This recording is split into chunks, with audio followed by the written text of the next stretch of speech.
Աբովյան համայնքի ղեկավար Էդուարդ Բաբայանի հանձնարարությամբ քաղաքի բազմաբնակարան շենքերում առկա առաջնահերթ խնդիրների լուծման եւ բնակիչների կյանքի որակի բարելավման նպատակով շարունակական բնույթ է կրում համատիրությունների հետ համագործակցությունը եւ անհրաժեշտ օժանդակության տրամադրումը։ Համայնքի ղեկավարի խորհրդական Սասուն Գրիգորյանի եւ համատիրությունների կենտրոնացված հաշվապահության ներկայացուցչի մասնակցությամբ անցկացվել է ընդլայնված հանդիպում քննարկում ընթացիկ տարում Սարալանջ եւ Դարանի համատիրությունների կատարած աշխատանքները ամփոփելու եւ առաջնային հիմնախնդիրները ներկայացնելու նպատակով։ Հանդիպմանը ամփոփվել է 8 ամսվա կատարողականը նախ աշխատանքների ծավալի, ապա նաեւ ֆինանսական մասով։ Համատիրությունների ղեկավարները ներկայացրել են մանրամասն հաշվետվություն մուտքերի բարեկարգման, դռների փոխարինման, տանիքների եւ նկուղների վերանորոգման, ջրահեռացման համակարգի բարեկարգման, անձրևատար խողովակների փոխարինման, դերատիզացիայի եւ այլ աշխատանքների վերաբերյալ։ Կատարված աշխատանքների եւ համայնքապետարանի հետեւողականության մասին բնակիչները գոհունակությամբ են խոսել,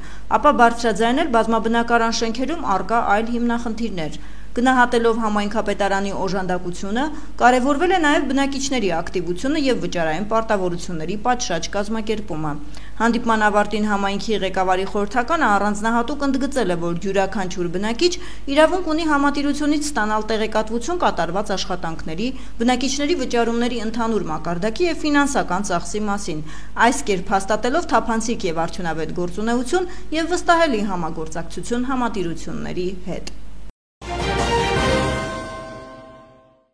Արամուս գյուղում ամուսիններին սպանած տղամարդը հրազենի գործադրմամբ սպանել է եւս 2 հոգու, ինչպես հայտնում է Շամշան-Քոմը, նա Կոտայքի մարզի Զովաշեն գյուղի Դաշտամիջյան ճանապարհին կրակոցները արձակել Կոտայքի մարզի Զովունի բնակավայրում հաշվառված 46-ամյա Վահե Մարտիրոսյանի եւ Երևանում հաշվառված 44-ամյա Մարինե Հայրապետյանի ուղղությամբ։ Վերջիններս տեղում մահացել են կասկածյալը Կոտայքի մարզի բնակիչ 61-ամյա տղամարդն է, ով իր զոհերի վրա կրակել է իր անվամբ գրանցված որսորդական հրացանից։ Իրավապահները Կոտայքի մարզում հայտնաբերել ու վնասազերծել են նրան։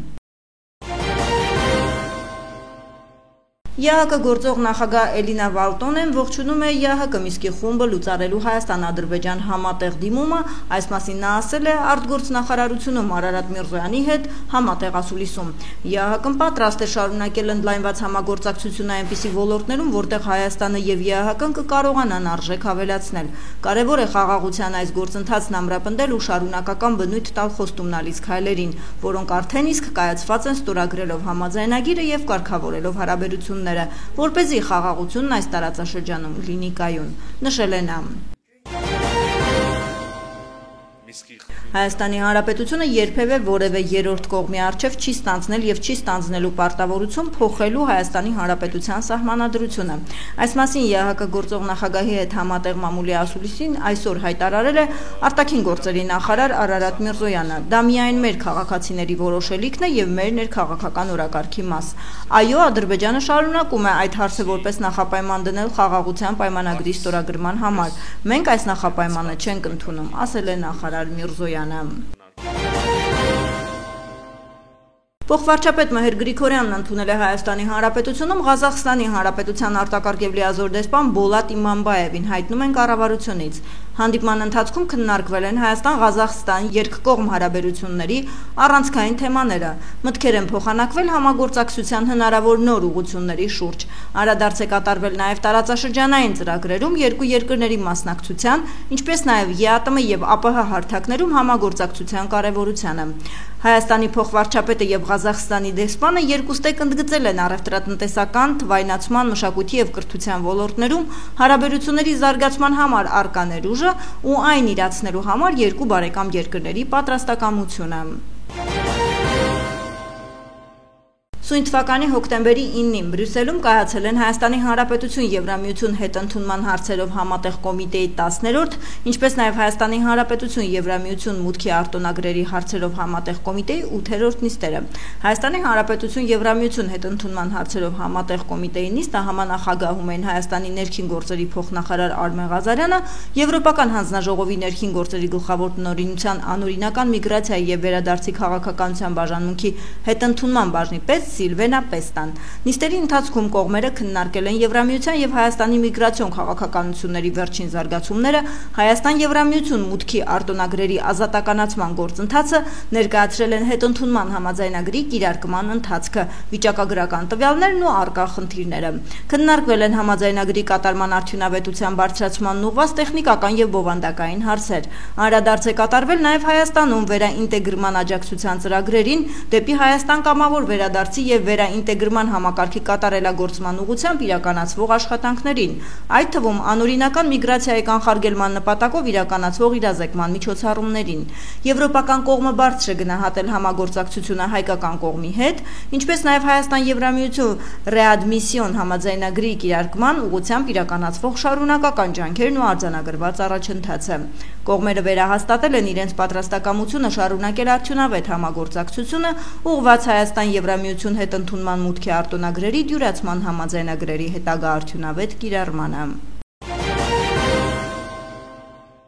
Մեծ Բրիտանիան պաշտոնապես չեղարկել է 1992 թվականին ԵԱՀԿ-ի շրջանակներում Ադրբեջանի եւ Հայաստանի նկատմամբ սահմանված զենքի էմբարգոն։ Այս մասին ասվում է Մեծ Բրիտանիայի խորհրդանի կայքում հրապարակված Եվրոպայի եւ Հյուսիսային Ամերիկայի հարցերով պետական նախարար Սթիվեն Դոութիի գրավոր հայտարարության մեջ։ Նախարարի խոսքով որոշումը կայացվել է օգոստոսի 8-ին Վաշինգտոնում նախագահներ Դոնալդ Թրամփի, Իլհամ Ալիևի եւ Նիկոլ Փաշինյանի մասնակցությամբ կայացած եռակողմ գագաթնաժողովից հետո Հայաստանի եւ Ադրբեջանի միջև խաղաղության գործընթացում գրանցված նշանակալի առաջընթացի կապակցությամբ։ Սթիվեն Դաութին նշել է, որ Լոնդոնը բարձրացնում է երկու երկրների հետ հարաբերությունների մակարդակը, հասցնելով այն ռազմավարական գործընկերության, առևտրի անվտանգության եւ պաշտպանության ոլորտներում։ Հաշվի առնելով ձեռք բերված առաջընթացը, մենք կարծում ենք, որ 1992 թվականի ԵԱՀԿ-ի շրջանակներում սահմանված էմբարգոն այլևս արդիական չէ։ Մեծ Բրիտանիան ամբողջությամբ վերացնում է Հայաստանին եւ Ադրբեջանին զենքի մատակարարման սահմանափակումները։ Սա կնպաստի անվտանգության ոլորտում համագործակցության ամրապնդմանը եւ այդ երկրների ինքնիշխանության եւ տարածքային ամբողջականության պաշտպանությանը, ասվում է հայտարարության մեջ։ Միևնույն ժամանակ բրիտանական կողմը պարզաբանել է, որ զենքի արտահանման լիցենզիաները կքննարկվեն առանձին հաշվի առնելով խիստ վերահսկողության չափանիշները։ Ներքին գործերի նախարարության փրկարար ծառայության տնօրենի տեղակալ Տիգրան Պետրոսյանը հոկտեմբերի 6-ին ընդունել է ֆրանսիացի փորձագետներից կազմված պատվիրակությանը Մարի Սակեի գլխավորությամբ։ Քննարկել են Հայաստանին աջակցության ծրագիր, ԵՄ-ի դիմակայության զարգացում ծրագրի իրականացման ընթացքն ու հեռանկարները։ Ծրագրի հիմնական նպատակն աղետների ռիսկի կառավարման արդյունավետ համապարփակ համակարգի ձևավորմամբ դիմակայության բարձրացումն է։ Տիգրան Պետրոսյանն ընդգծել է միջազգային գործընկերության կարևորությունը, նշելով, որ Ֆրանսիայի նման փորձառու եւ պատրաստակամ գործընկերոջ աջակցությունը կնպաստի ներքին գործերի նախարարության փրկարար ծառայության կարողությունների եւ կամավորական փրկարարական համակարգի զարգացմանը։ Պատվիրակության ղեկավար Մարի Սակեն իր խոսքում բարձր է գնահատել աղետների ռիսկի նվազեցման, կանխարգելման եւ բնակչության պաշտպանության ուղղությամբ ներքին գործերի նախարարության փրկարար ծառայության ջանքերը։ Հանդիպման ընթացքում փրկարար ծառայության ստորաբաժանումների ղեկավարները ներկայացրել են կամավորական հրշեջ փրկարարական խմբերի ձևավորման, ճգնաժամային կառավարման, արձագանքման կազմակերպման, հոգեբանական աջակցության եւ բժշկական օգնության տրամադրման, քաղաքացիական պաշտպանության իրականացման, աղետների ռիսկի կանխարգելման եւ հետևանքների վերացման ուղղված մի շարք նախաձեռնություններ։ Աշխատանքային հանդիպումը կարևոր հարթակ էր գնահատելու կարողությունները, քննարկելու կամավորական փրկարարական համակարգի ինստիտուցիոնալիզացման, ինչպես նաեւ աղետների ռիսկի կառավարման ռազմավարության եւ ազգային օրենսդրական ու ինստիտուցիոնալ շրջանակում Եվրոպական միության կողմից աջակցվող ծրագրի գործողությունների ինտեգրման հնարավորությունները։ Քննարկվել են նաեւ ծրագրի առաջնահերթ ուղղությունները, ներառյալ համայնքային եւ ազգային մակարդակներում ռիսկերի գնահատման բարելավման, մասնագիտական եւ կամավոր կարողությունների զարգացման, հանրային իրազեկման եւ պատրաստվածության ամրապնդման ուղղված հարցեր։ Կողմերը վերահաստատել են համագործակցությունը շարունակելու պատրաստակամությունը, որի հիմնական նպատակը Հայաստանում արագ արձագանքման եւ աղետների հետևանքների վերացման առավել պատրաստ եւ դիմակայուն համակարգ ստեղծելն է։ Ֆրանսիայում Հայաստանի Հանրապետության դեսպան Արման Խաչատրյանը դեսպանությունում ընդունել է Փարիզ Սակլե համալսարանի մի խումբ ուսանողների։ Այս մասին ասված է Ֆրանսիայի Հայաստանի դեսպանության տարածած հաղորդագրությունում։ Նշվում է, որ դեսպան Խաչատրյանը ուսանողներին է ներկայացրել Հայաստանի արտաքին քաղաքականությունը, երկրի դերը միջազգային հարաբերություններում եւ հարևան երկրների հետ հարաբերությունները։ Անդրադարձ է կատարվել օգոստոսի 8-ին Վաշինգտոնում Հայաստանի, Ադրբեջանի եւ Միացյալ Նահանգների ղեկավարների կողմից ստորագրված հռչակագրին եւ դրա կարեւորությանը։ Հարավային Կովկասում խաղաղության հաստատման գործում, նշված է հաղորդագրության մեջ։ Դեսպան Խաչատրյանը խոսել է նաև հայ-ֆրանսիական պատմական հարաբերություններից եւ ռազմավարական նշանակություն ունեցող ուղղություններով Հայաստանի եւ Ֆրանսիայի միջև համագործակցությունից։ Դեսպանության փոխանցման բանախոսության ավարտին Հայաստանի դեսպանը պատասխանել է ուսանողների հարցերին, անդրադառնալով նաև Հայաստանի հարաբերություններին Եվրոպական միության հետ, առաջիկայում Հայաստանում կայանալիք կենսաբազմազանության կողմերի համաժողովին եւ Հայաստանին առնչվող երկկողմ ու բազմակողմ այլ հարցերի։ Կրթության, գիտության, մշակույթի և սպորտի նախարար Ժաննա Անդրեասյանը հերթական այցն է կատարել Հայոց ցեղասպանության հուշահամալիր և թանգարան ինստիտուտ, հիմնանորոգման և բարեկարգման աշխատանքներին հետևելու նպատակով։ Կապալառու կազմակերպության պատասխանատուները ներկայացրել են կատարված շինարարական աշխատանքների ընթացքը։ Նախարարին տեղում զեկուցվել է, որ թանգարանի և վարչական մասնաշենքի տանիքների ջրահեռացման համակարգերի վերանորոգման ամրակայման, ինչպես նաև հուշահամալիրի հարակից տարածքի կանաչապատման ու բարեկարգման աշխատանքները շարունակվում են ըստ նախատեսվածի։ Ժաննա Անդրեասյանը կարևորել է իրականացվող աշխատանքների բարձր որակը և մասնագետների պատասխանատու մոտեցումը, ընդգծելով, որ նախագծի բոլոր փուլերում անհրաժեշտ է պահպանել սահմանված ժամկետները և ապահովել աշխատանքների արդյունավետությունը։ Օպերատիվ իրավիճակը հանրապետությունում հոկտեմբերի 13-ից 14-ին համաձայն, որի բացահայտվել է 118 հանցագործություն, որոնցից 5-ը նախկինում կատարված։ Հայտնաբերվել է 2 հետախուզվող, կամավոր ներկայացել է 2-ը, գրանցվել է զենք զինամթերքի կամավոր հանձնման 1 դեպք։ Ճանապարհատրանսպորտային պատահարների վիճակագրության համաձայն անցած 1 օրում գրանցվել է 14 ավտովթար, 20 մարդ ստացել է տարբեր աստիճանի մարմնական վնասվածք։